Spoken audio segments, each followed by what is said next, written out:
So, what does it mean to be in the image and likeness of God? The answer might surprise you.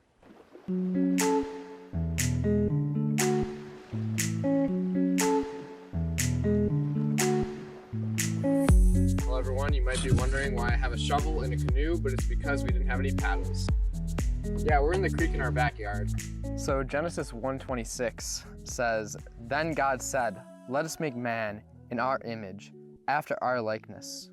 What does this actually mean to be in God's image and likeness? Well, first of all, we can see that God says, let us make man in our image, in our likeness.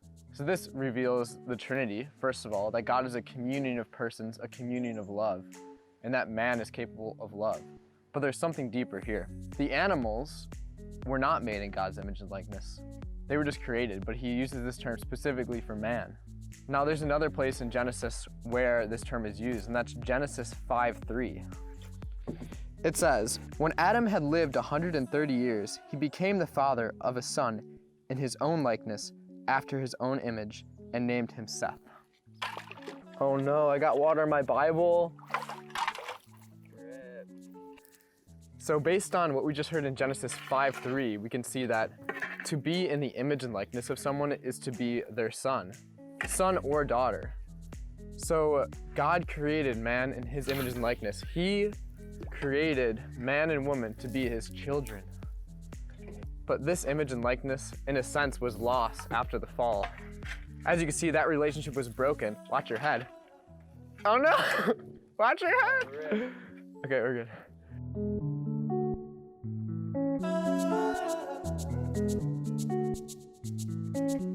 So what Satan did in the garden with Adam and Eve is he made them doubt the goodness of God the Father. He made them start to wonder if God is holding them back from eating this fruit for just no good reason. Why would God be doing this? And that seed of doubt was sowed into Adam and Eve's heart. And that is sowed into our heart when we contract original sin. We get it from Adam and Eve. And since the fall, our goal kind of is to get this image and likeness back of God. How do we get the image and likeness back? We become children of God. But what does it mean to be a child of God? To be a son or daughter? We can see the term son of God is used to define King Solomon in the Old Testament. So it is to have a certain kingship or a queenship on this earth, but not of this earth, of the heavenly kingdom. Now we're stuck. Jesus says to Pilate, "My kingdom is not of this world. If it was, I would have heavenly bodies to save me from my crucifixion. But our kingdom and the kingdom of God is in heaven, is the spiritual realm. So we need to live for that kingdom, the kingdom of God, rather than the kingdom of this world. And that's the first step we can take to be called sons of God again." There's a lot of thorns along this path. It's weird. Ugh. Who else do we know is called the Son of God in the New Testament? Well, that's Jesus.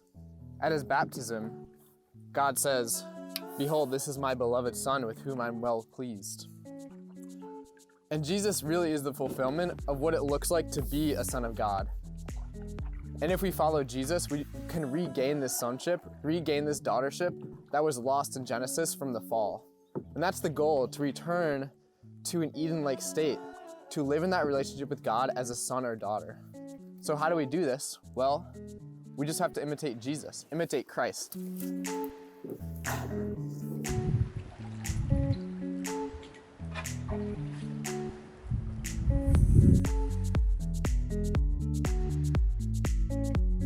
God shows us that he is a good father ultimately when he sent his son Jesus to die for us. And when we meditate on that, when we thank Jesus for dying for us on the cross, when we love him, we begin to believe that God is a good father, and then we follow him. So in Matthew 16:24 through 25, Jesus says to his disciples, "If any man would come after me, let him deny himself and take up his cross and follow me. For whoever would save his life will lose it, and whoever loses his life for my sake will find it."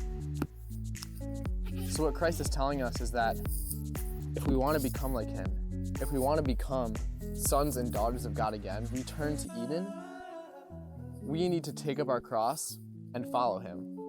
Now our crosses can look like many things in our lives, but ultimately, Jesus' cross was a cross of love. But love comes with suffering in this world because of the fall. And a lot of times to love other people, we have to suffer for them. But Jesus laid down his life for us. He died for us and he suffered on the cross. Now what we can do to imitate Jesus is lay down our lives for each other. The last part when he says, if you wish to save your life, you must lose it. That's referring to the kingdom of heaven. If we want to save our life for the kingdom, we must lose it on this earth. We must live for the heavenly realm, not the earthly realm. But if we try to live for the earthly realm, we're going to lose it in the heavenly realm. So live for the kingdom of heaven. Claim your kingship, your queenship of the heavenly kingdom. No matter what your situation is on this earth, imitate Jesus. Take up our cross and follow him out of loving one another. It's that simple. Those two things, we can reclaim our sonship, reclaim our daughtership to God, and enter back into that relationship that God intended for us to be made in his image and likeness. Thanks for watching. If you haven't already, just hit that subscribe button. We're coming out with new content to uplift your spirits, and hopefully we can journey to heaven together through the internet. Also hit that like button if you want, comment. We're new to this, so if there's anything you want us to talk about, we got you. Praying for you guys. See ya. Like get all the audio that I. Oh, rip. Oh, rip. Ah! Yo, no way. We made it over.